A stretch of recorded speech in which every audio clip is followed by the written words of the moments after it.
mengenai materi respon terhadap kolonialisme dan imperialisme atau perlawanan-perlawanan. Kemarin sudah kita bahas sebanyak 6 perlawanan, yaitu 3 perlawanan untuk Portugis dan juga 3 perlawanan untuk VOC.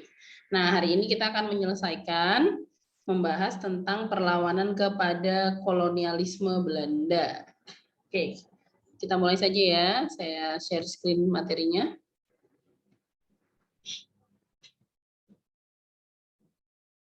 Ya, sudah muncul screen-nya?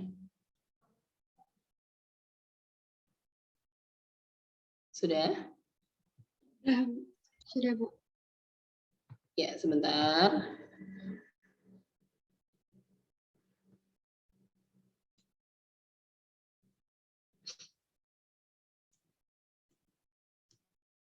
Ya, kita masuk ke bagian 3, yaitu perlawanan terhadap Belanda.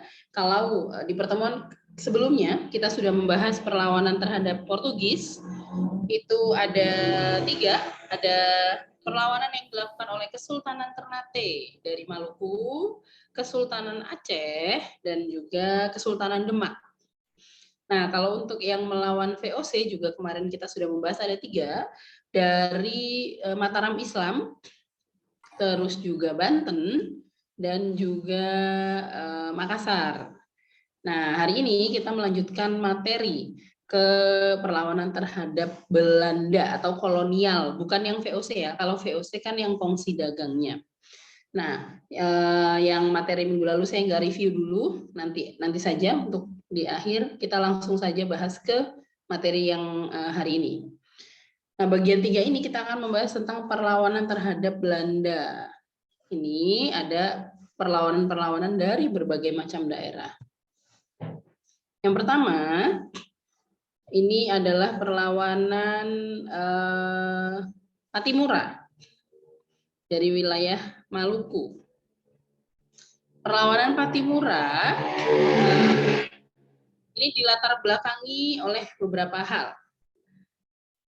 Patimura biasa dikenal dengan nama Patimura nama aslinya adalah Thomas Matulesi, tapi terkenalnya dikenal sebagai Patimura. Nah, latar belakangnya perlawanan Patimura ini yang pertama, tidak ingin Belanda kembali ke Maluku. Nah, kita balik lagi sebentar. Jadi waktu itu ketika Maluku sudah dikuasai oleh Inggris, ingat ya, dulu kan Inggris pernah berkuasa atas Indonesia, walaupun hanya sebentar, sekitar 5 tahun saja. Tapi waktu itu, seperti yang pernah Ibu jelaskan, Inggris itu lumayan memakmurkan waktu itu dibanding Belanda. Nah, ini juga terjadi di wilayah Maluku. Rakyat Maluku ini sudah merasa makmur waktu diperintah oleh Inggris waktu itu. Tapi sayangnya karena permasalahan konvensi London ya yang mengharuskan Inggris harus mengembalikan wilayah jajahan atau Indonesia itu dikembalikan kepada Belanda, termasuk Maluku. Nah, rakyat Maluku ini waktu itu nggak suka, sudah enak gitu kan diperintah oleh Inggris, tiba-tiba dikembalikan lagi ke Belanda. Kenapa? Karena kan Belanda waktu itu memerintah dengan diktator sekali ya, kayak ada kerja rodi yang sebelumnya di masa Inggris sudah pernah dihapuskan, nantinya di masa Belanda akan diadakan lagi. Maka itu yang pertama, tidak ingin Belanda kembali ke Maluku. Yang kedua, di tahun 1810 sampai 1816, Hindia Belanda atau Indonesia maksudnya ya, termasuk Maluku waktu itu dikuasai oleh Inggris tadi. Nah, di tahun 1817 Belanda kembali berkuasa atas Maluku. Aturan-aturan yang sebelumnya sudah dihapus oleh Inggris kayak tadi kerja paksa, terus sistem pembayaran pajak yang tinggi gitu-gitu, yang tadinya sudah nggak ada, monopoli perdagangan. Nah, di masa Belanda dikeluarkan kembali. Maka inilah yang menjadi latar belakang dari perlawanan rakyat Maluku yang dipimpin oleh seorang tokoh yang sangat terkenal, yaitu adalah Patimura, yang nantinya juga akan dibantu oleh satu tokoh perempuan yang juga terkenal, dikenal dengan nama Christina Martha Tiahahu. Nah, di sini perlawanan Pattimura nanti berhasil merebut benteng Duurstede di wilayah Maluku dan juga benteng Deverdijk. Perlawanannya itu gigih sekali Pattimura waktu itu, sampai pernah berhasil membunuh salah satu tokoh Belanda waktu itu. Nah, Pattimura juga dibantu oleh teman-temannya, nggak cuma sendirian. Ketika beliau melakukan perlawanan, ada beberapa tokoh tadi, contohnya adalah Christina Martha Tiahahu, terus ada Anthony Ribot, ada juga Thomas Patti Walel, dan juga Philippe Latumahina. Nantinya karena perjuangan yang dilakukan oleh Pattimura ini luar biasa, membuat Belanda sedikit kewalahan. Sampai nantinya Belanda itu akan mengadakan sayembara. Siapa yang bisa menangkap Pattimura akan diberikan imbalan. Nah, ini saya gabungkan dua PPT saya gabungkan ya. Di PPT yang kedua, sama latar belakangnya tadi sudah kita bahas sama untuk latar belakang. Nah, ini di jalannya perlawanan. Yang pertama, pada 15 Mei 1817, rakyat Maluku membakar perahu-perahu milik Belanda. Terus juga, selain membakar perahu-perahu milik Belanda, Pattimura berhasil menduduki benteng Duurstede dan juga benteng Deverdijk tadi. Nah, selanjutnya pada bulan Oktober 1817, Belanda mengerahkan pasukan untuk menangkap Pattimura, tapi tidak berhasil karena perlawanan Pattimura ini waktu itu dipimpin oleh banyak tokoh-tokoh, jadi tidak berhasil. Terus selanjutnya Belanda seperti biasa, kalau misalkan Belanda ini tidak berhasil untuk memadamkan sebuah perlawanan, maka Belanda memikirkan siasat baru. Kayak misalkan di beberapa daerah yang sudah kita bahas sebelumnya, Belanda menggunakan siasat divide et impera atau mengadu domba. Kayak contohnya di Kerajaan Banten tuh, antara Sultan Ageng Tirtayasa dan Sultan Haji, bapak dan anak diadu domba. Nah, kalau untuk menggunakan divide et impera, dirasa waktu itu untuk rakyat Maluku tidak cocok. Maka Belanda menggunakan siasat baru, yaitu Belanda menawarkan hadiah kepada siapa saja yang mampu menangkap Pattimura, itu akan diberikan 1.000 gulden Belanda. Nah, terus kalau yang berhasil menangkap tokoh-tokoh lainnya, tadi teman-temannya Pattimura ya, ada Christina Martha Tiahahu, ada Anthony Ribot gitu, itu akan diberikan 500 gulden. Tapi ternyata rakyat Maluku ini nantinya berhasil dihasut oleh Belanda ya, tadi pakai cara ini. Maka di bulan November 1817, nggak lama tuh ya, di Oktober terus ke November, Belanda dapat menangkap Pattimura, Anthony Ribot, Thomas Patti Walel, dan Raja Thieu. Di pada 16 Desember 1817 nantinya Pattimura akan dihukum mati di tiang gantungan di Ambon. Jadi memang siasat-siasat yang dilakukan oleh Belanda ini luar biasa. Kalau nggak bisa pakai divide et impera, dia pakai strategi lain. Contohnya ini, menggunakan sayembara. Nah, maka ketika Pattimura berhasil ditangkap dan dihukum gantung, berhasil dipadamkan perlawanan rakyat Maluku waktu itu. Seperti yang sudah Ibu pernah jelaskan, ciri-ciri perlawanan waktu itu, ketika satu tokohnya sudah berhasil ditangkap, maka biasanya perlawanannya akan berakhir. Kenapa? Karena waktu itu belum mengenal yang namanya organisasi, belum mengenal strategi yang matang, seperti nanti setelah pada abad ke-20. Oke, itu untuk perlawanan rakyat Maluku. Selanjutnya, dari Maluku kita bergeser kembali ke Pulau Jawa. Nah, kita akan membahas tentang perlawanan Pangeran Diponegoro. Perlawanan Pangeran Diponegoro ini, walaupun hanya berlangsung sekitar dalam kurun waktu 5 tahun, tapi ini lumayan waktu itu membuat kas keuangan Belanda lumayan kacau. Nah, perlawanan Pangeran Diponegoro ini dilatar belakangi oleh beberapa hal. Yang pertama, campur tangan pemerintah kolonial Belanda terhadap urusan pemerintahan Kesultanan Yogyakarta. Jadi, Pangeran Diponegoro ini masih ada darah dari keturunan Kesultanan Yogyakarta. Seperti yang sudah kita bahas sebelumnya, di masa Kerajaan Mataram, itu Belanda membagi Mataram menjadi beberapa kerajaan. Dibagi jadi dua, jadi Kesultanan Mataram, Kesultanan Yogyakarta, dan juga Kasunanan Surakarta di Solo. Lalu dibagi lagi menjadi 4 bagian, yaitu tadi Sultanan Yogyakarta, Kasunanan Surakarta Solo, Paku Alaman, dan Mangku Negaraan.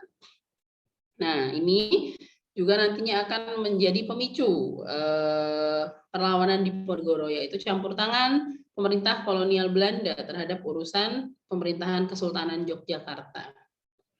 Yang kedua, para pejabat kesultanan diperlakukan sebagai bawahan pemerintah kolonial Belanda.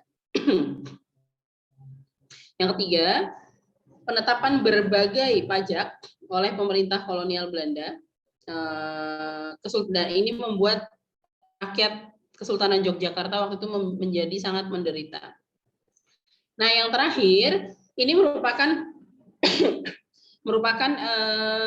sebab khusus dari perlawanan Diponegoro.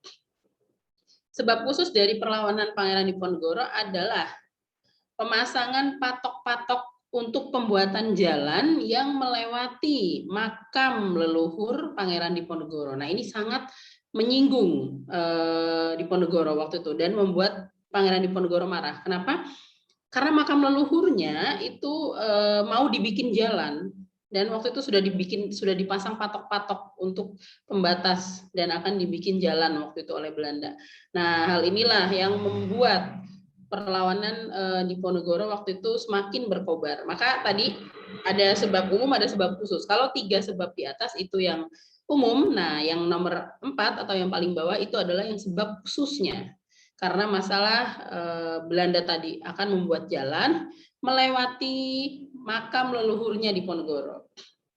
Nah, tadi Ibu bilang perlawanan Diponegoro ini walaupun hanya sebentar, hanya dalam kurun waktu 1825 sampai 1830 atau biasanya diplesetin itu habis maghrib gitu ya, 1825 1830. Ini lumayan waktu itu membuat Belanda kelimpungan. Kenapa? Karena perlawanan Diponegoro ini dipimpin oleh beberapa tokoh-tokoh yang disegani waktu itu dan juga bisa merangkul masyarakat Jawa. Yaitu tokohnya ada Pangeran Diponegoro sendiri, terus ada Pangeran Mangkubumi, ditambah juga dengan panglimanya yang dikenal dengan Sentot Ali Basyah Prawirodirjo, yang selanjutnya juga dibantu oleh seorang kiai yang ini menjadi penasehat bagi Pangeran Diponegoro yang dikenal dengan Kiai Mojo, dan juga dibantu oleh Nyi Ageng Serang. Nah, kita cek di sini jalannya perang. Pasukan Diponegoro menerapkan strategi perang gerilya, maksudnya di situ. Strategi perang gerilya. Nah, di sini strategi perang gerilya ini sedikit membuat Belanda kewalahan. Kenapa? Karena kan perang gerilya ya masuk keluar masuk hutan gitu kan. Nah, ini menyulitkan Belanda. Kenapa? Karena kan Belanda tidak terlalu mengenal kondisi alam kita waktu itu. Yang kedua, perlawanan Pangeran Diponegoro ini mendapat dukungan penuh dari rakyat dan juga para ulama. Tadi tokohnya saja banyak tuh. Ada Pangeran Mangkubumi, Pangeran Diponegoro, ada Sentot Ali Basyah, dan juga Kiai Mojo. Nah, di sini Belanda juga sedikit kewalahan karena ketika Belanda di Jawa sedang melawan Pangeran Diponegoro, di wilayah Sumatera Barat itu juga sedang terjadi perlawanan yang dikenal dengan perlawanan Padri atau dipimpin oleh Tuanku Imam Bonjol. Nah, maka nantinya konsentrasi Belanda ini terpecah karena kewalahan, menghadapi Pangeran Diponegoro, akhirnya Belanda menarik pasukan yang ada di Sumatera Barat tadi, pasukannya ditarik untuk bisa menggempur perlawanan Pangeran Diponegoro ini. Sampai nantinya di akhir perlawanan, Belanda ini menerapkan strategi baru. Nah, kalau sebelumnya dia pakai Divide et Impera, terus tadi waktu di Maluku dia pakai sayembara gitu ya. Nah, untuk menghadapi perlawanan Diponegoro, Belanda ini menerapkan sebuah strategi baru yang dikenal dengan nama benteng Stelsel. Apa sih benteng Stelsel? Itu adalah strategi mengepung.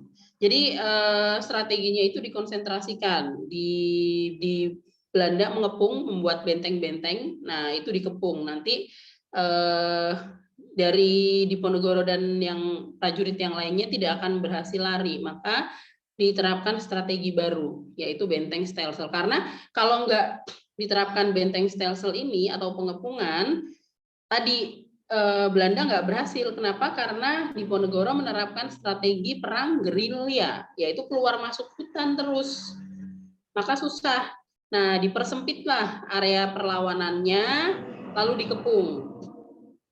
Ternyata strategi benteng Stelsel ini berhasil dilakukan oleh Belanda. Akibatnya satu persatu daerah pertahanan Pangeran Diponegoro ini jatuh ke tangan Belanda. Selanjutnya Pangeran Diponegoro berhasil ditangkap oleh Jenderal de Kock. Waktu itu dipimpin oleh Jenderal de Kock ya, Belanda, dengan tipu muslihat. Kenapa? Karena diajak berunding di wilayah Magelang, tapi ternyata seperti biasa, seperti hal-hal di perlawanan-perlawanan sebelumnya, diajak berunding, tapi ternyata ditangkap lalu ditahan dan dibuang, diasingkan. Sampai nantinya Diponegoro ini meninggal diasingkan ke wilayah Makassar dan meninggal di sana di tahun 1855. Jadi lumayan lama tuh. Dari tahun 1830 berhasil dipadamkan perlawanannya sampai nanti diasingkan ke wilayah Makassar, meninggal di sana di tahun 1855. Jadi kalau misalkan pemimpin-pemimpin tokoh ini tidak mati di tempat, biasanya ditangkap lalu diasingkan ke tempat yang jauh, nggak di tempat yang sama. Kayak misalkan dari Jawa diasingkan ke wilayah Sulawesi atau ke Papua gitu dan sebaliknya. Kenapa? Karena supaya tidak bisa berkoordinasi lagi, terus untuk membuat perlawanan yang baru. Seperti itulah tujuannya. Kenapa dibuang jauh? Lanjut. Tadi sudah kita bahas dua perlawanan dari rakyat Maluku yang dipimpin oleh Patimura dan juga perlawanan Diponegoro. Nah, kita lanjut sekarang ke perlawanan Imam Bonjol atau biasa dikenal juga dengan nama Perang Padri di wilayah Sumatera Barat. Nah, di sini ada dua latar belakangnya. Yang pertama, konflik internal antara kaum Padri dan kaum adat. Nah, sebelum kita membahas tentang perlawanan Padri atau perlawanan Imam Bonjol. Jadi di sini di masa itu di Sumatera Barat itu ada dua golongan waktu itu yang biasa disebut dengan kaum adat dan juga kaum Padri. Nah, di sini terjadi pertentangan antara kaum Padri dan kaum adat. Kaum Padri ini biasa dikenal dengan kaum ulama. Terus mereka biasanya menggunakan menggunakan pakaian putih dan juga bersorban. Seperti contohnya tuh. Contohnya satu tokohnya adalah Tuanku Imam Bonjol. Nah, kalau kaum adat ini orang-orang yang masih berpegang teguh kepada adat istiadat. Kenapa terjadi pertentangan? Karena kan kalau kaum Padri tadi itu kaum ulama. Yang kaum adat ini orang-orang yang masih berpegang teguh sama adat, terus mereka itu juga masih menjalankan kebiasaan-kebiasaan lama. Walaupun sudah memeluk agama Islam waktu itu, tapi kaum adat ini masih melakukan perjudian waktu itu. terus menyabung ayam, dan juga mengkonsumsi minuman keras. Nah, ini sangat dilarang oleh para kaum padri atau golongan ulama. Nah, dari sinilah timbul konflik antara kaum padri dan kaum adat. Nah, karena kaum adat ini merasa terpojok, maka meminta bantuan kepada Belanda. Belanda waktu itu sudah ada di wilayah Sumatera Barat, tapi masih dalam rangka berdagang, masalah perdagangan gitu-gitu. Nah, di sini ketika kaum adat meminta tolong kepada Belanda, maka Belanda melihat ini adalah sebuah momentum bagaimana Belanda bisa masuk dan menguasai wilayah Sumatera Barat. Nah, makin senang Belanda ketika kaum adat ini minta tolong, minta perlindungan kepada Belanda. Nah, ini yang kedua latar belakangnya, maka pemerintah kolonial Belanda memanfaatkan konflik tersebut dengan memberi bantuan kepada kaum adat dalam menghadapi kaum padri. Nah, di sini jalannya perang nanti ada 3 fase. Tapi sebelum kita membahas jalannya perang di PowerPoint yang selanjutnya, kita bahas dulu yang bagian ini. Di sini nantinya pemerintah kolonial Belanda membujuk kaum adat dan kaum padri untuk berdamai melalui perjanjian Masang. Walaupun nantinya kaum adat dan kaum padri ini memilih berdamai melalui Plakat Puncak Pato. Nah, nantinya justru Belanda akan menghadapi keduanya ketika bersatu. Jadi nanti di hampir di akhir perlawanan, kaum adat ini baru sadar ternyata hanya dimanfaatkan saja gitu oleh Belanda. Makanya nanti kaum adat akan bergabung dengan kaum padri bersama-sama melawan Belanda. Nah, nantinya di tahun 1833 Belanda mengeluarkan plakat panjang untuk menghentikan perlawanan keduanya. Terus nantinya Belanda akan mengajak berunding Imam Bonjol atau tokohnya yang sangat terkenal. Ya, ternyata seperti tadi, sama seperti di perlawanan di Ponorogo. Diajak berunding, tapi ternyata hanya dibohongi saja. Ketika di dalam perundingan tersebut nanti akan ditangkap lalu diasingkan. Nah, di sini kalau tadi di Ponorogo dibuang ke Makassar, Tuanku Imam Bonjol dibuang ke wilayah Manado sampai nanti meninggal di pengasingannya. Nah, lanjut di sini kita lihat kejalannya perang ya. Ada fase 1, fase 2, fase 3. Fase yang pertama, ini kemenangan berada di pihak kaum padri. Nah, karena kemenangan berada di pihak kaum padri di tahun 1825, tadi ya sudah kita bahas sebelumnya, Belanda menawarkan perundingan damai kepada kaum padri. Nah, kita cek 1825 sampai 1830. Kenapa Belanda menawarkan perundingan damai kepada kaum padri? Tadi sudah Ibu bilang waktu di perlawanan di Ponorogo. Di masa itu di Jawa juga sedang terjadi perlawanan di Ponorogo.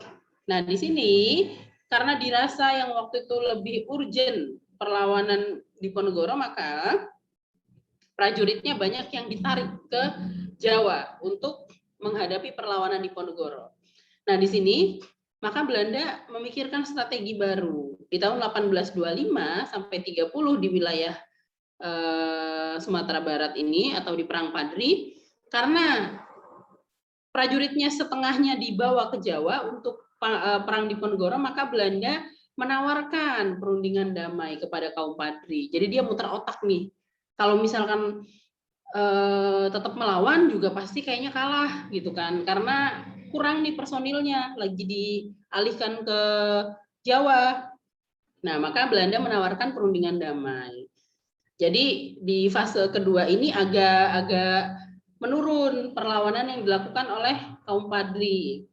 Nah, lepas dari 1830 tadi sudah berhasil memenangkan perlawanan di wilayah Jawa, di wilayah di Ponorogo tadi, maka prajuritnya balik lagi ke wilayah Sumatera Barat. Nah, akhirnya apa? Di fase ketiga ini Belanda ternyata perang kembali dengan kaum Padri. Nah, karena tadi sudah berhasil nih menerapkan satu strategi baru di wilayah Diponegoro, maka Belanda juga menerapkan strategi yang sama untuk menangkap Imam Bonjol beserta tokoh-tokoh yang lain. Jadi di sini di fase ketiga 1830 sampai 1838 Belanda sudah dapat bekal tadi, berhasil menangkap Diponegoro dengan strategi benteng Stelsel atau tadi menggunakan pengepungan, terus mempersempit wilayah gerak dari kaum Padri.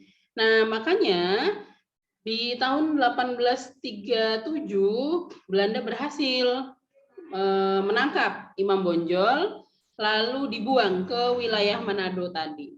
Jadi gitu. Ketika banyak prajuritnya yang sedang ke Jawa menghadapi Diponegoro, Belanda ini pakai taktik baru, yaitu menawarkan perundingan damai waktu itu. Jadi dalam kurun waktu sekitar 5 tahun itu perangnya agak sedikit berkurang. Kenapa? Karena mereka berpikir kalau misalkan perang juga pasti kalah nih gitu ya. Nah, ketika sudah datang nih prajuritnya dari Jawa karena sudah berhasil melawan Diponegoro, baru perang lagi. Nah, dan juga menerapkan strategi yang sama untuk menangkap Imam Bonjol, seperti strategi yang dipakai di Diponegoro tadi. Dan ternyata dua-duanya berhasil menggunakan strategi benteng Stelsel. Tadi kalau kalian bingung apa sih benteng Stelsel itu? Tadi sebuah strategi pengepungan dan juga mempersempit wilayah gerak. Kenapa? Karena kan kalau Belanda ini kan nggak paham gitu loh, hutan-hutan yang ada di wilayah Indonesia. Kalau misalkan penduduk-penduduk lokal kan paham sekali gitu kan, hutannya gitu, keluar masuk hutan, rawa gitu. Nah, maka Belanda menggunakan strategi ini. Supaya nggak melebar kemana-mana, maka dilakukan pengepungan dalam wilayah yang kecil. Nah, dari situ nanti bisa dilumpuhkan perlawanannya.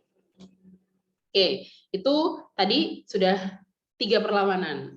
Perlawanan rakyat Maluku dipimpin Patimura, terus ada perlawanan Diponegoro dipimpin oleh Diponegoro sendiri tadi. Terus juga ada perang Padri dipimpin oleh Tuanku Imam Bonjol. Kita lanjut ke perang Aceh. Nah, seperti yang sudah pernah Ibu sampaikan, ini ada perbedaan antara perang Aceh melawan Belanda dan juga Aceh melawan Portugis. Jangan kebalik. Kalau Aceh melawan Portugis itu masih di masa kerajaan waktu itu, masih dipimpin oleh Sultan Iskandar Muda gitu-gitu. Nah, kalau Aceh yang melawan Belanda ini sudah dipimpin oleh tokoh-tokoh yang lebih modern, yaitu contohnya ada waktu itu Tengku Umar, terus juga Cut Nyadin, dan beberapa tokoh-tokoh lainnya. Nah, latar belakangnya apa sih yang melatar belakangi perang Aceh kepada Belanda? Yang pertama, keinginan Belanda untuk menjadikan wilayah Aceh sebagai bagian dari Pax Nederlandica. Nah, apa sih Pax Nederlandica? Ini adalah satu cita-cita Belanda yang ingin mempersatukan seluruh wilayah jajahannya, apalagi khususnya Indonesia, Hindia Belanda atau Indonesia waktu itu di bawah kekuasaan Belanda. Nah, di sini yang kedua latar belakangnya adalah Belanda membatalkan Traktat London, yaitu waktu itu ketika Inggris berkuasa atas Indonesia tadi, kayak di wilayah Maluku juga ya tadi, ketika Inggris berkuasa atas wilayah Indonesia, waktu itu Belanda dan Inggris itu menandatangani sebuah perjanjian yang dikenal dengan nama Traktat London. Nah, isi dari Traktat London itu salah satunya adalah Aceh merupakan daerah merdeka. Sehingga baik Inggris maupun Belanda tidak dapat melakukan penyerangan terhadap Aceh, tapi boleh melakukan perdagangan secara bebas di dalam wilayah Aceh dan juga boleh menjaga kedaulatan wilayah Aceh. Artinya apa? Artinya kan nggak boleh Aceh ini dikuasai.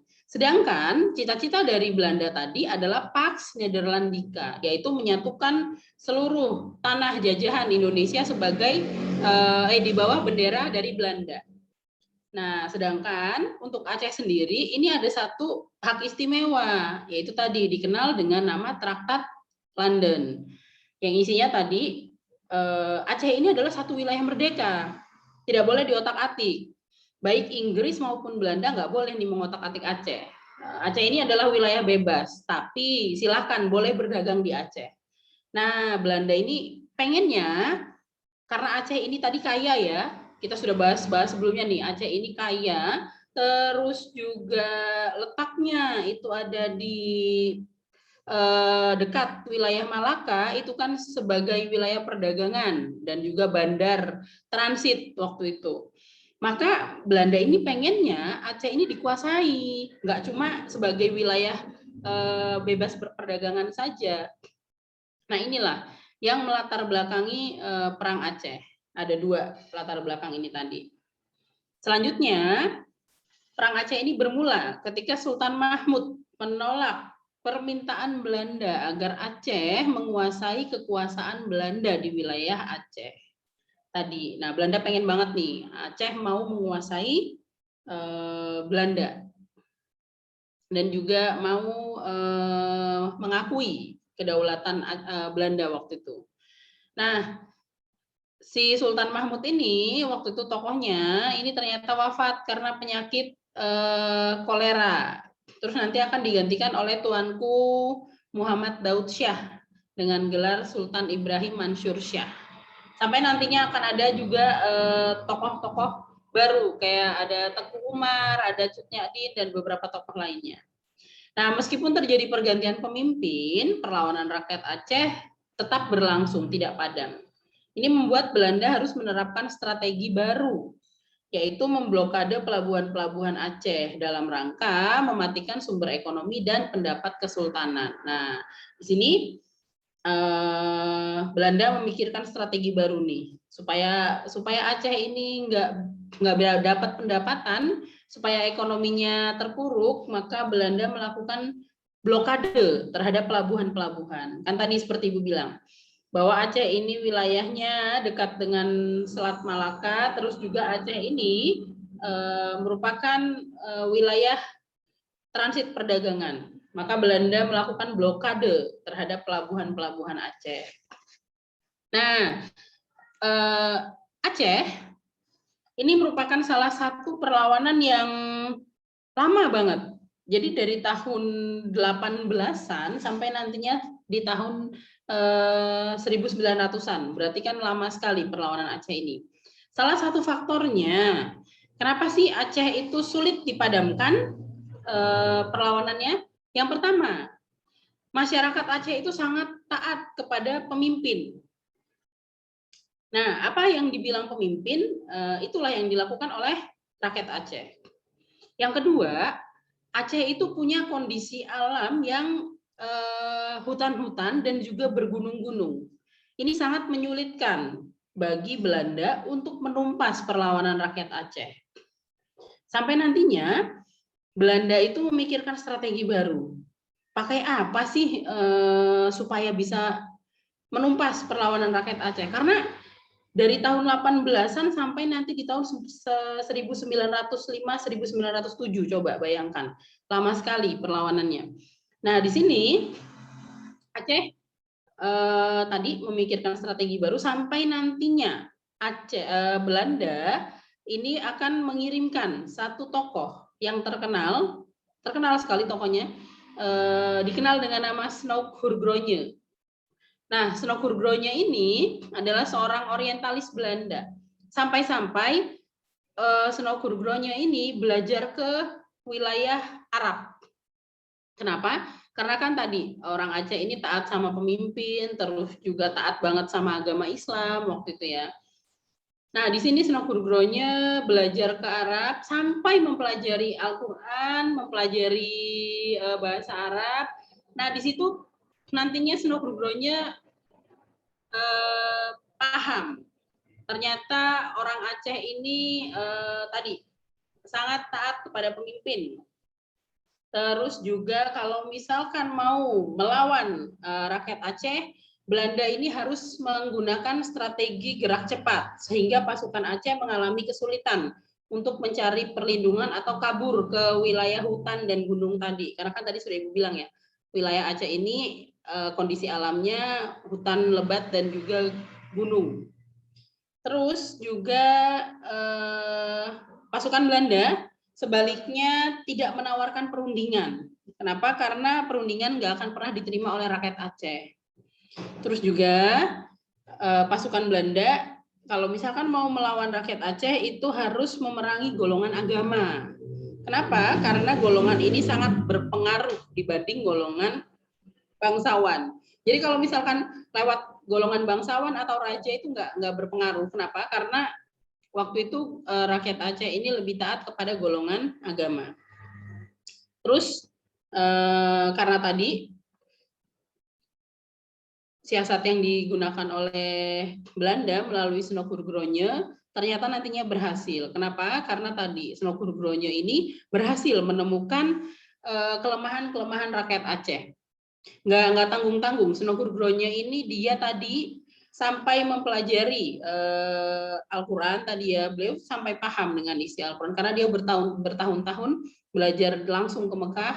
Nah, beliau juga mempelajari seperti apa sih kondisi orang-orang Aceh yang notabene itu kan sangat mirip dengan orang-orang Arab waktu itu, kayak menggunakan hukum yang sama, hukum Islam gitu-gitu.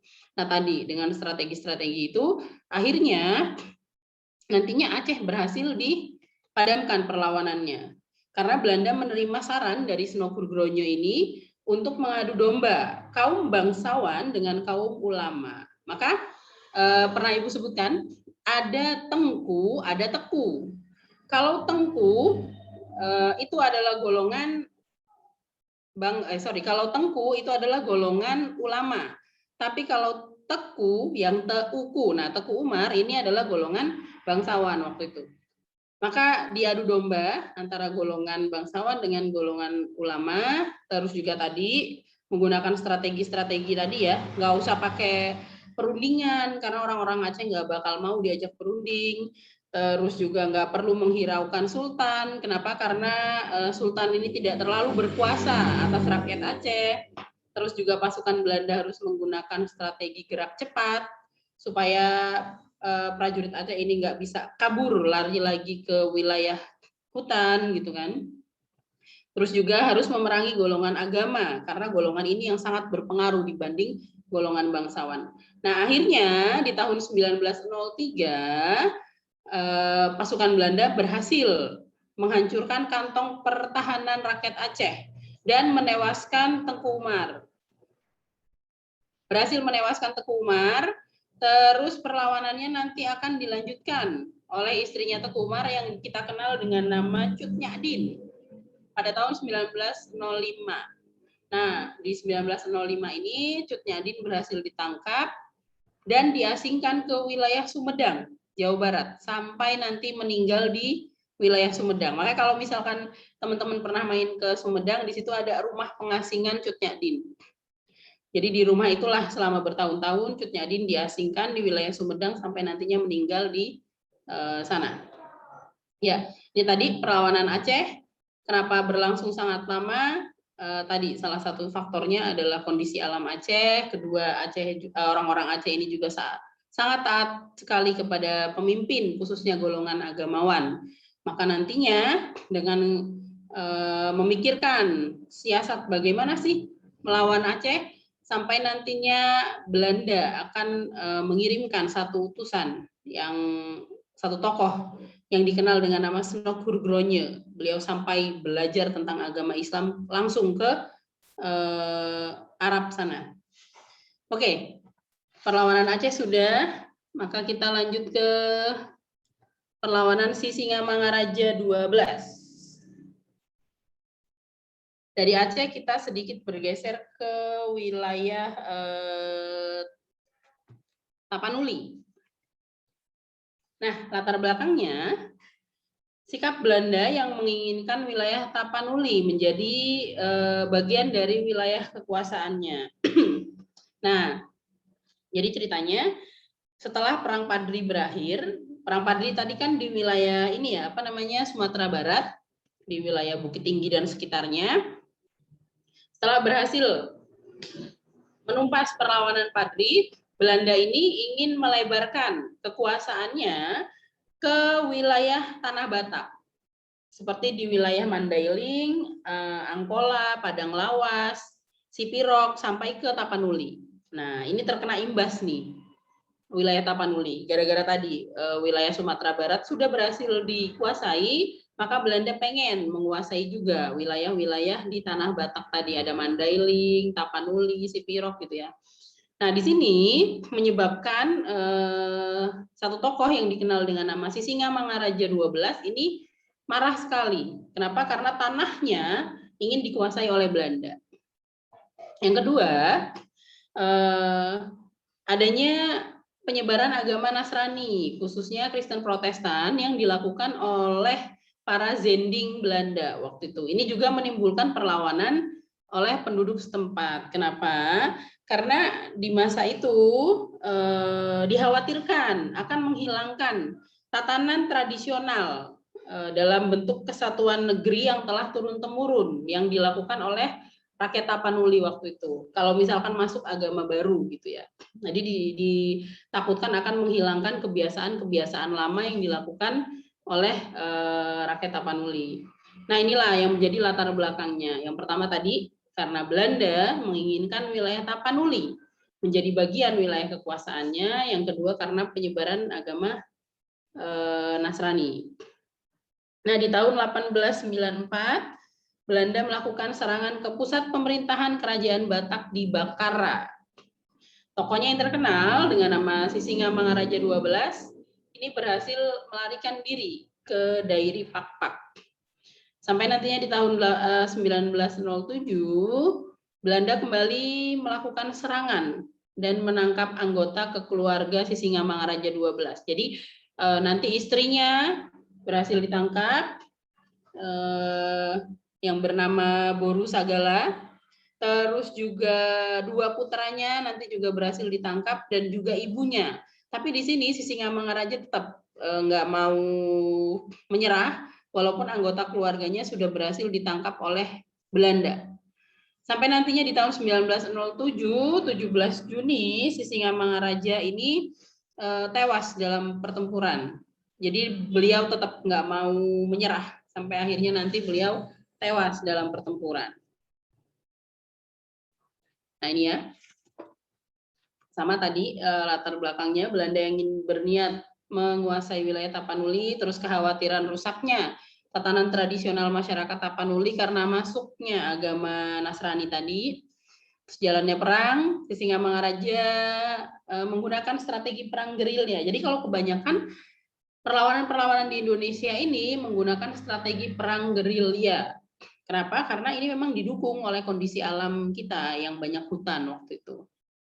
Terus nantinya Belanda mendatangkan bantuan dari berbagai macam daerah terdekat. Nah, sampai nantinya akhir perangnya Belanda tadi berhasil menangkap anggota keluarga Sisingamangaraja 12, tapi beliau tidak mau menyerah sampai di situ saja. Sampai di 17 Juni 1907 akhirnya Sisingamangaraja 12 wafat dalam pertempuran di hutan Sisim. Lanjut, tinggal dikit lagi nih. Ya, selanjutnya kita bergeser ke Bali. Bali biasa dikenal dengan nama Puputan Margarana. Nah, kita bahas nih tentang Bali. Latar belakangnya dari perlawanan rakyat Bali adalah adanya hak tawan karang yang dianggap menghambat Belanda menguasai Bali. Apa sih hak tawan karang? Hak tawan karang ini adalah satu hak khusus yang dipunyai oleh Kerajaan Bali.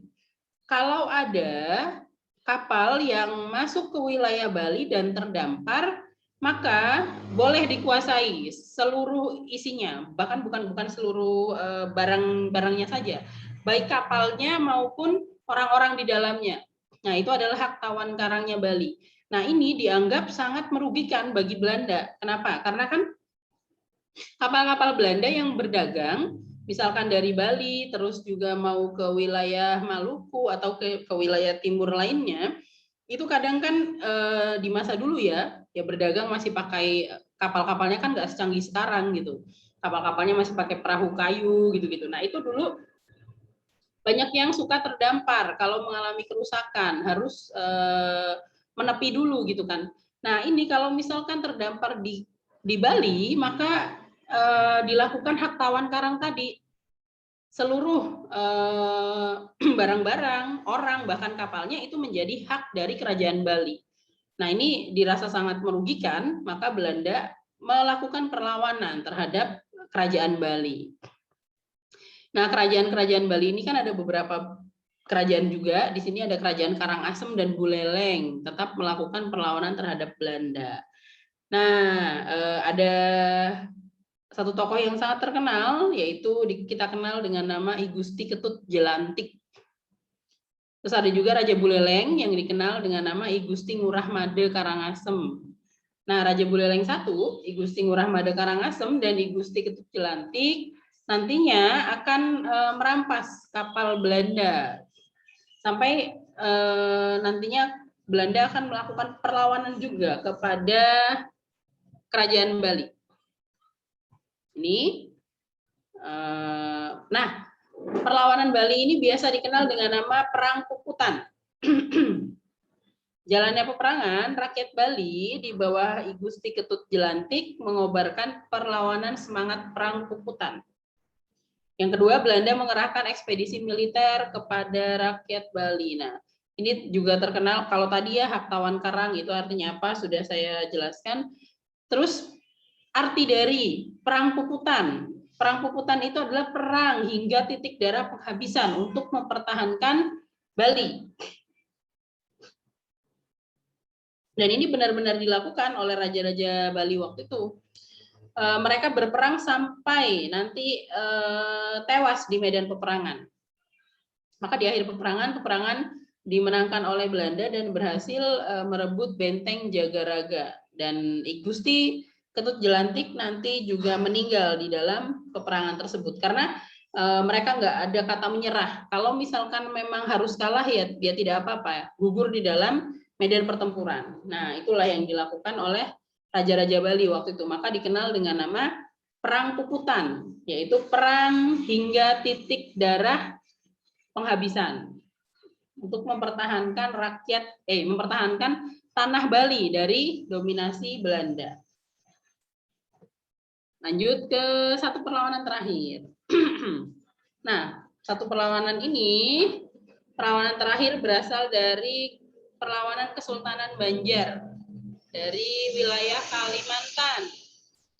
Latar belakangnya, monopoli perdagangan Belanda di Kalimantan yang sangat merugikan bagi pedagang pribumi, terus juga beban pajak dan kewajiban kerja rodi terhadap rakyat yang memberatkan.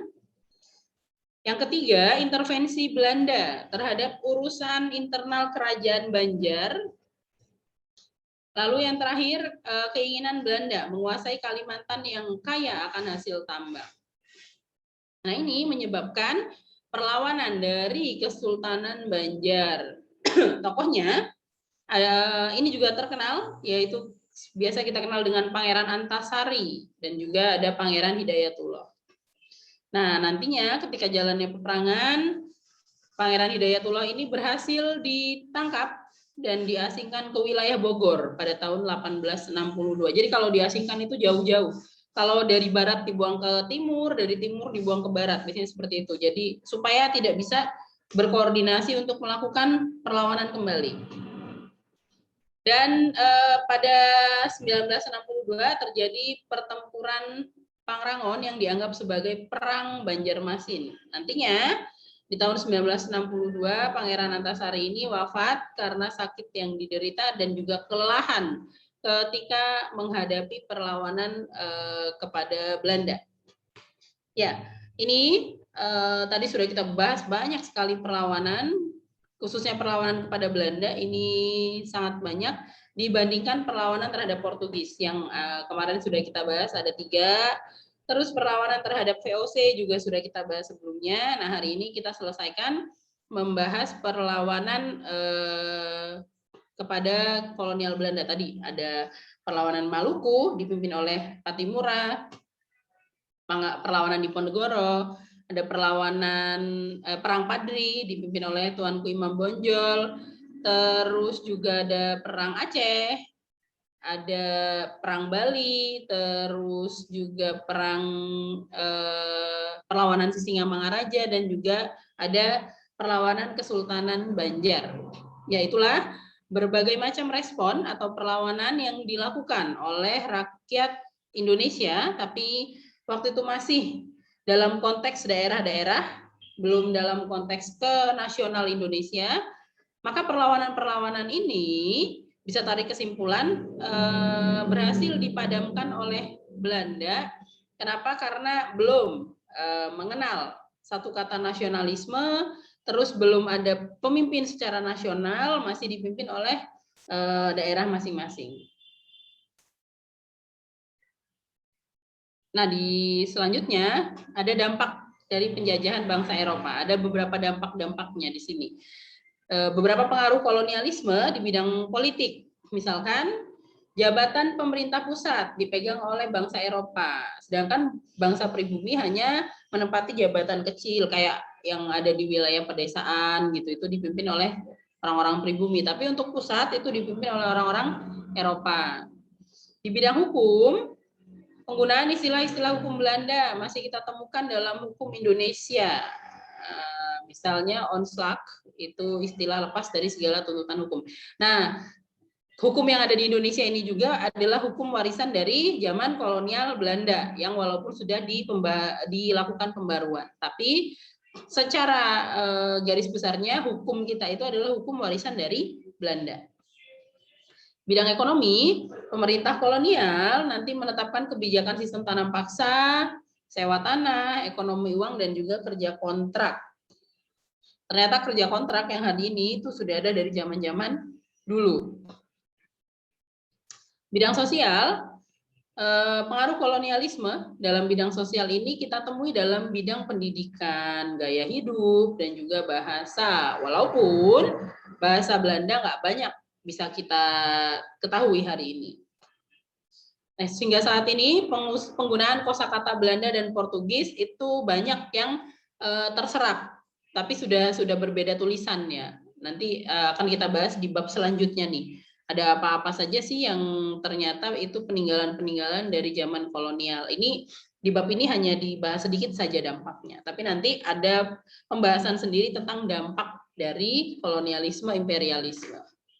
Terus bidang budaya, contohnya dalam bidang arsitektur banyak terdapat arsitektur Indis, yaitu bangunan-bangunan perpaduan gaya asli Belanda dan juga Indonesia. Ya, itu materi kita untuk di bab ini.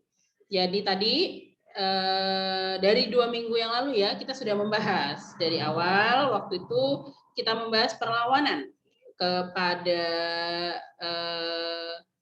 Portugis, terus juga perlawanan kepada VOC, dan hari ini kita menyelesaikan perlawanan kepada kolonial Belanda. Oke, sampai sini silakan ada yang mau tanya tentang materi kita? Saya, Bu. Boleh, Kaila sebentar. Ya. Kaila IPA 3 absen 16. Ibu kan apa ya? Mereka kan rata-rata tuh kan Belanda menang di setiap perlawanan ya. Nah, dan rata-rata juga rakyat Indonesia itu pakai apa tuh namanya strategi perang gerilya. Tapi emang nggak kayak terlintas gitu, Bu, atau dia berpikir untuk mikirin strategi selain itu? Dan apa nggak terlintas pakai strategi selain itu gitu? Iya, kan Belanda kan juga selalu dia kan selalu dikalahin oleh strategi yang dikepung itu, Bu. Apa dia nggak mikir, kenapa dia nggak mikir buat pakai strategi itu juga. Oh gitu. Jadi kan kalau seperti Ibu bilang tadi ya, perlawanan-perlawanan ke daerah. Oh ya, terima kasih Kaila pertanyaannya. Nah, perlawanan-perlawanannya waktu itu kan seperti Ibu jelaskan, kondisinya itu setiap daerah beda-beda. Setiap daerah beda-beda dan kita waktu itu belum masuk loh jalur informasi yang kayak hari ini gitu kan. Misalkan tahu nih di wilayah Jawa Belanda berhasil loh menang melawan Diponegoro pakai strategi ini gitu misalkan. Nah, itu kan waktu itu belum tak dapat untuk misalkan nih Belanda berhasil menang di wilayah Diponegoro, terus di wilayah Sumatera Barat ternyata Belanda pakai strategi yang sama gitu kan. Nah, orang Sumatera Barat kan nggak tahu gitu loh waktu itu Kaila. Posisinya kan informasinya nggak masuk, belum seperti hari ini gitu. Terus juga kita kan tadi di dalam ciri-ciri perlawanan sebelum abad ke-20, kita itu masih pakai senjata-senjata yang kayak tradisional.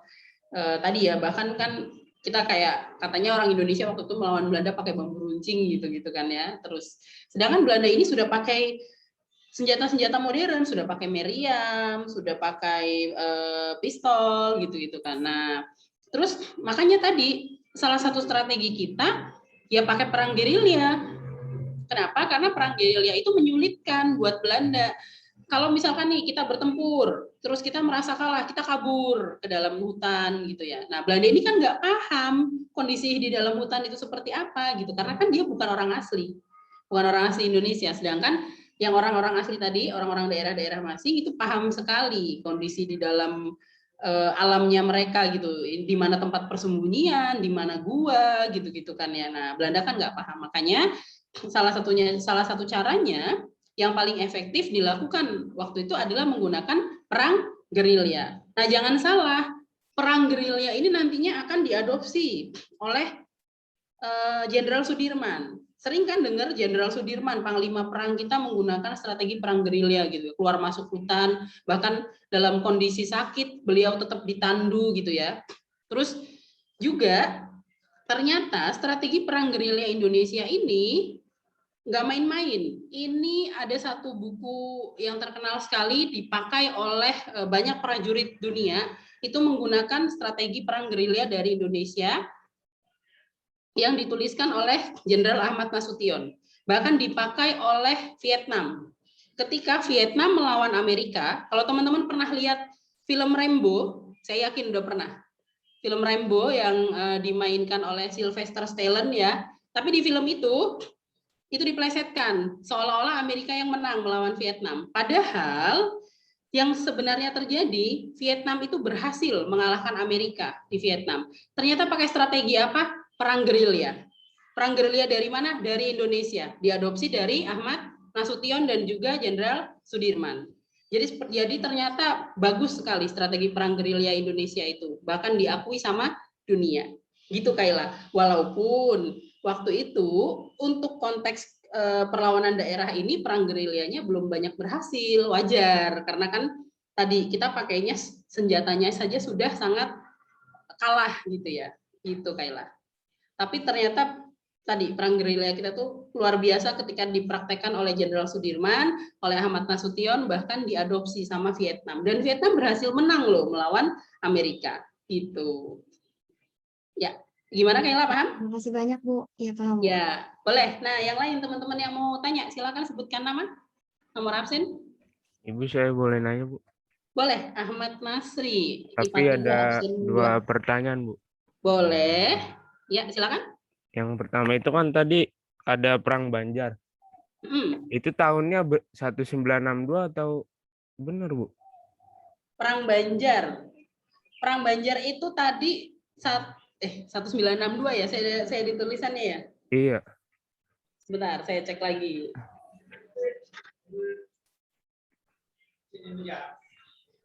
Perang Banjar.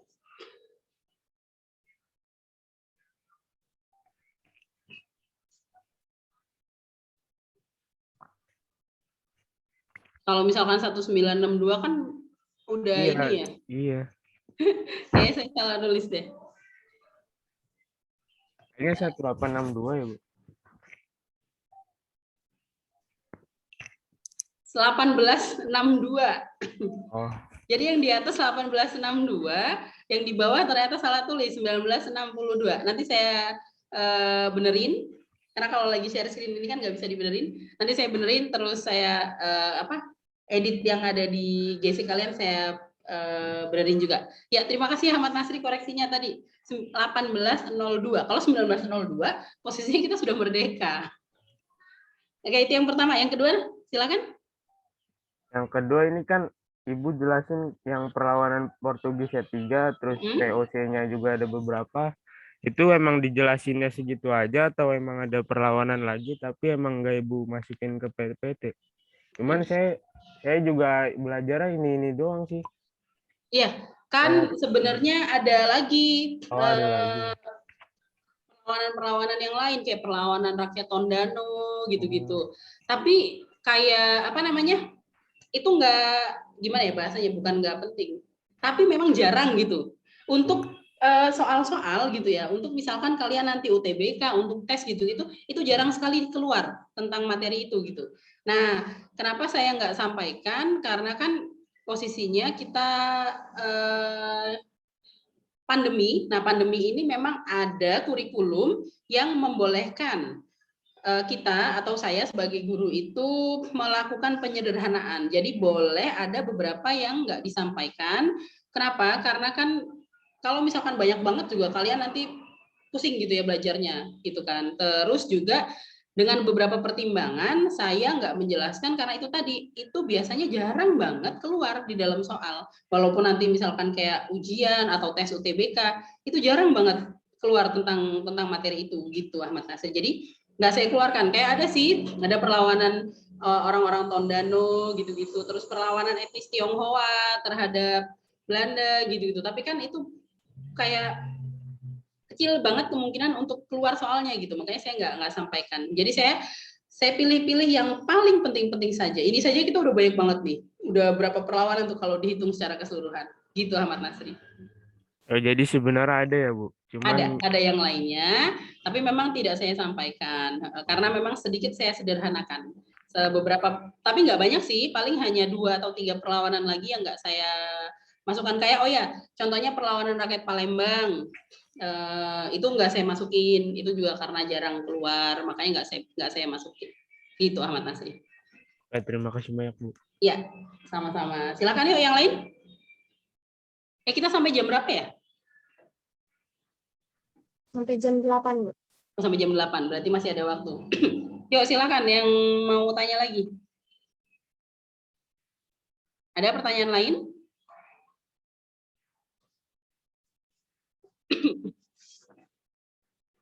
Bentar.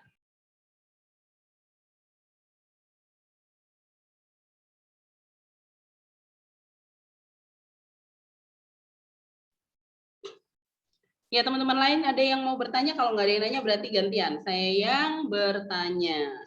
Ibu, saya Aisyah mau bertanya, Bu. Oke, boleh. Aisyah IPA 4 absen 2. Bentar, saya cari dulu. Aisyah Wijayanti. Iya. Oke. Ada nggak sih, Bu, wilayah Indonesia yang nggak kena jajahan Belanda? Kayak Papua gitu. Papua itu kena apa nggak, Bu? Ya, oke, pertanyaannya bagus nih Aisyah. Ada nggak sih kira-kira wilayah Indonesia yang nggak kena jajahan Belanda? Nah, kayak Papua itu secara konsep waktu itu bukan Hindia Belanda. Jadi gini, apa yang dikatakan Hindia Belanda itu adalah Indonesia gitu ya konsepnya. Nah, Indonesia di zaman penjajahan dulu namanya adalah Hindia Belanda. Nah, di masa Hindia Belanda, Papua itu tidak masuk di dalam Hindia Belanda. Makanya waktu kita sudah merdeka, waktu itu secara mati-matian Soekarno bahkan nanti sampai ke Soeharto gitu ya, itu gimana caranya wilayah Irian Barat dulu namanya, belum Papua. Irian Barat itu harus masuk ke wilayah Indonesia gitu. Tapi Belanda bersikeras sampai nanti kita akan belajar nanti yang namanya konferensi meja bundar atau KMB. Sampai nanti dari 1945 kita merdeka sampai KMB di tahun 1960-an itu baru Papua itu boleh masuk ke wilayah Indonesia. Nah, kenapa? Karena tadi Papua konsepnya itu waktu zaman penjajahan bukan Hindia Belanda. Jadi bukan wilayah Indonesia, itu terpisah sendiri, Aisyah. Hanya Soekarno itu punya pemikiran dulu di masa Majapahit atau di masa Gajah Mada, wilayah Indonesia itu besar sekali gitu kan. Maka Soekarno itu punya perkataan dari Sabang sampai Merauke. Gitu. Dari Sabang, dari Aceh sampai Merauke di Papua itu merupakan satu konsep kesatuannya Indonesia. Maka bagaimana caranya Soekarno sampai nanti diteruskan oleh Soeharto supaya Irian Barat atau Papua itu bisa masuk ke Indonesia. Nah, itu apa namanya? Tadi Papua itu bukan wilayah Indonesia, makanya dia wilayah tersendiri. Nah, untuk wilayah-wilayah lain yang ada di Indonesia, ada nggak sih yang nggak kena penjajahan Belanda gitu? Itu hampir hampir rata dari wilayah Sumatera. Dulu belum ada Sumatera Barat, Sumatera Selatan gitu ya. Itu dulu masih Sumatera, Sulawesi, Jawa gitu, Kalimantan, sampai ke timur itu hampir semuanya rata, sampai ke wilayah-wilayah pedalaman pun itu dikuasai oleh Belanda. Kenapa? Karena justru wilayah-wilayah pedalaman itulah yang menghasilkan rempah-rempah. Contohnya di wilayah Banda, bukan Banda Aceh ya, Banda Maluku atau Pulau Banda Neira. Nah, itu adalah satu pulau penghasil buah pala terbesar. Nah, di situ juga Belanda pernah melakukan pembunuhan besar-besaran terhadap penduduk Banda. Jadi hampir semua wilayah Indonesia waktu itu konsepnya Hindia Belanda itu dikuasai oleh Belanda gitu, Aisyah. Kecuali tadi Papua. Papua itu beda konsep. Papua tidak masuk dalam wilayah Indonesia di masa itu, beda sendiri. Gitu. Baik Bu, terima kasih banyak. Oke, sama-sama Aisyah. Yuk yang lain? Bu, saya mau bertanya. Boleh. Keisha, absen 6. Sorry. Keisha IPA 3 ya? Iya. Oh, nah, nama depannya tuh Selamat Asma ya, Mutiara Bu. Keisha. Ya, lanjut. Jadi benteng Stelsel itu kan berarti dia mempersempit tempatnya itu dengan membuat benteng-benteng baru. Nah, penduduk setempat itu emang nggak ada yang sadar atau nggak ada yang tahu gitu, Bu, kalau benteng-bentengnya tersebut dibuat kayak semakin mengecil gitu. Ya, ini tentang strategi benteng Stelsel ya, Keisha. Ya, tadi pertanyaan dari Keisha, benteng Stelsel itu kan mempersempit wilayah gerak gitu ya. Apa penduduk setempat nggak ada yang tahu gitu. Nah, walaupun waktu itu penduduk setempat tahu, tapi mereka kan nggak bisa berbuat banyak gitu. Ya, kenapa? Karena tadi kita sudah banyak kalah dari segi persenjataan gitu-gitu. Jadi nggak bisa banyak berbuat, dan kan nggak semua penduduk ya waktu itu berani untuk melakukan perlawanan seperti tokoh-tokoh tadi gitu. Jadi ada juga banyak penduduk yang nggak ikut perlawanan, mereka hanya netral saja. Kenapa ya? Karena kalau misalkan ikut perlawanan kan pasti konsekuensinya dibunuh gitu-gitu kan, terus mendapat tindak kekerasan gitu. Makanya ya ketika penduduk yang lain tahu, paling mereka hanya bisa melaporkan gitu kepada para pejuang-pejuang tadi, tapi kan nggak bisa membantu banyak. Itu pun sudah lumayan membantu. Terus juga penduduk setempat itu biasanya membantu lewat apa? Misalkan diterapkan benteng Stelsel, wilayahnya dipersempit, tidak bisa dapat suplai makanan dan segala macam, penduduk setempat itu memberikan ngasih suplai makanan gitu ya. Tapi tetap nantinya namanya dikepung sampai nanti ke wilayah yang sangat sempit, ya perlawanannya akhirnya gagal gitu. Tapi kan itu bertahap gitu, nggak langsung gagal, membutuhkan waktu juga. Nah, penduduk setempat apa sih perannya tadi? Ngasih informasi, terus juga ngasih suplai makanan gitu-gitu. Itu Kesia. Tapi mereka nggak bisa berbuat banyak karena memang ya kita sudah kalah dari segi persenjataan tadi, lebih spesifiknya seperti itu. Gitu. Makasih, Ya. Bu. Yang lain? Masih ada yang mau tanya nggak?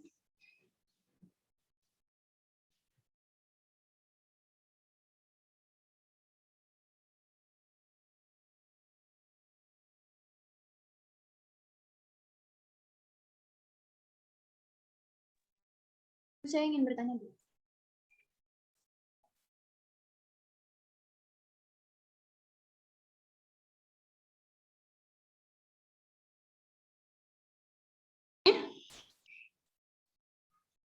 Saya ingin bertanya, Bu. Silakan Syahla. Tadi plakat Puncak Pato itu apa ya, Bu? Oh, itu tadi ada di apa namanya, perlawanan Padri. Itu kayak satu perjanjian damai antara kaum Padri dengan kaum adat. Jadi kan tadi ya, kalau di perlawanan Padri awalnya itu gara-gara konflik internal kaum Padri dengan kaum adat. Kaum adatnya minta tolong sama Belanda.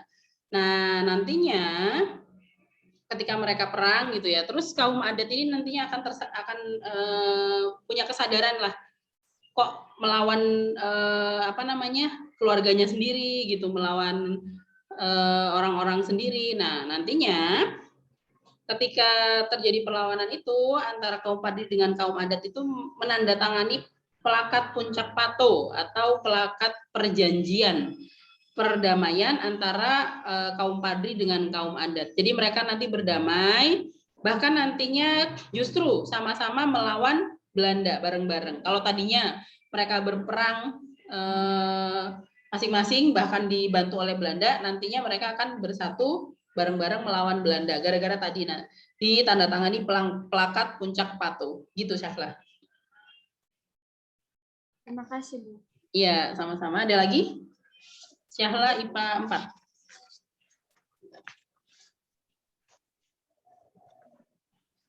Yuk, ada lagi yang mau tanya atau sudah cukup? Ibu saya mau bertanya. Ya, kalau misalkan nggak ada lagi yang mau tanya,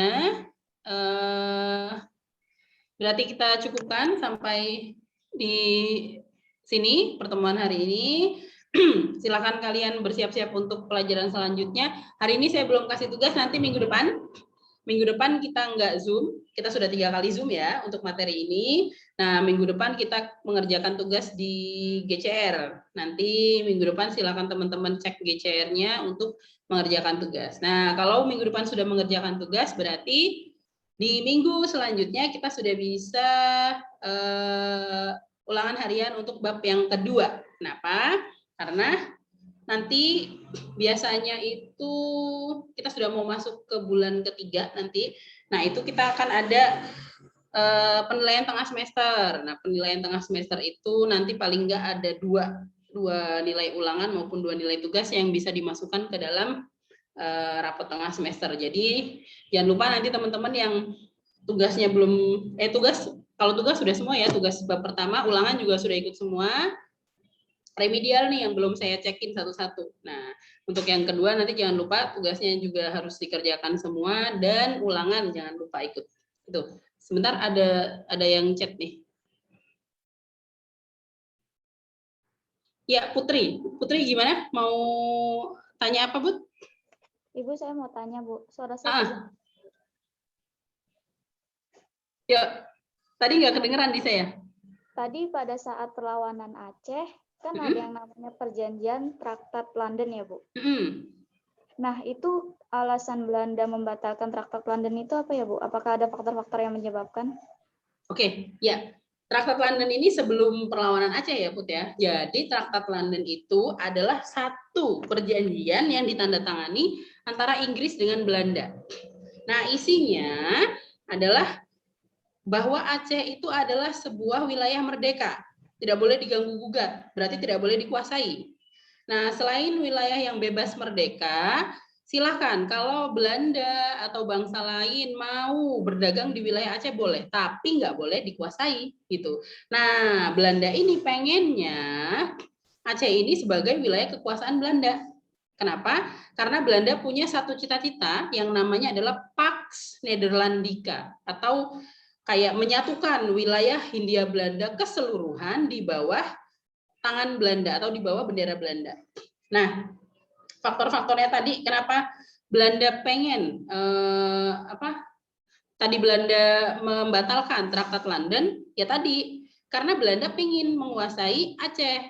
Karena kenapa? Aceh kan tadi satu wilayah yang kaya. Terus Aceh tadi merupakan bandar perdagangan yang penting.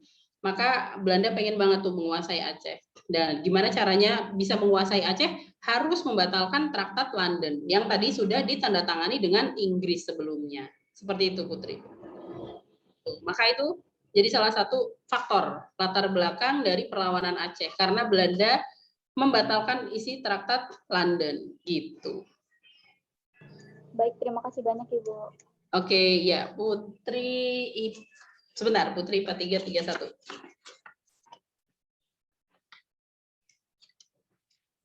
Jadi ternyata setelah saya cek, teman-teman yang nanya itu hampir kebanyakan adalah teman-teman yang sudah pernah tanya sebelumnya. Jadi checklistan di saya itu kan ada ya.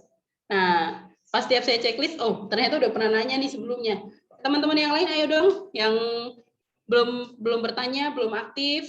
Nah, di minggu-minggu selanjutnya, di pertemuan-pertemuan selanjutnya bisa aktif. Caranya seperti apa? Kan sebelum Ibu memberikan atau menjelaskan materi, biasanya itu Ibu pasti sudah post PPT-nya di dalam GCR. Nah, makanya bisa dicek-cek dulu PPT-nya. Kalau misalkan ada yang bingung dari PPT tersebut, boleh jadi pertanyaan nantinya, gitu. Tadi setelah saya cek, banyak sekali yang nanya-nanya itu, ternyata memang teman-teman yang sudah berkali-kali nanya. Ayo, teman-teman yang belum pernah nanya, beranikan diri, belajar buat nanya. Oke, itu saja pertemuan hari ini, Ibu cukupkan. Semoga bisa dimengerti oleh kalian, bisa bermanfaat ilmunya. Terus nanti jangan lupa minggu depan kita mengerjakan mengerjakan tugas di GCR. Nanti minggu depannya kita ulangan. Nah, untuk ulangan nanti Ibu akan update pengumumannya nanti di GCR, silahkan dibaca atau juga via PJ masing-masing. Jangan lupa PJ-nya Zaki dan juga PJ IPA 4 Najwa ya kalau nggak salah ya. Iya, Bu. Najwa, nanti dikirimkan ke Ibu siapa-siapa yang nggak ikut. Kalau nggak salah tuh tadi hanya sampai 74 atau 75 maksimal yang ikut ya. Nah, jadi nanti biar ketahuan siapa-siapa temannya yang nggak ikut. Ya, sebelum mengakhiri, kita tadi berdoa di awal, maka di akhir kita juga berdoa. Saya minta Syafiq. Yuk, Syafiq dipimpin teman-temannya untuk berdoa. Sebelum kita menutup pelajaran sejarah pada hari ini, angka baiknya kita berdoa. Berdoa dimulai.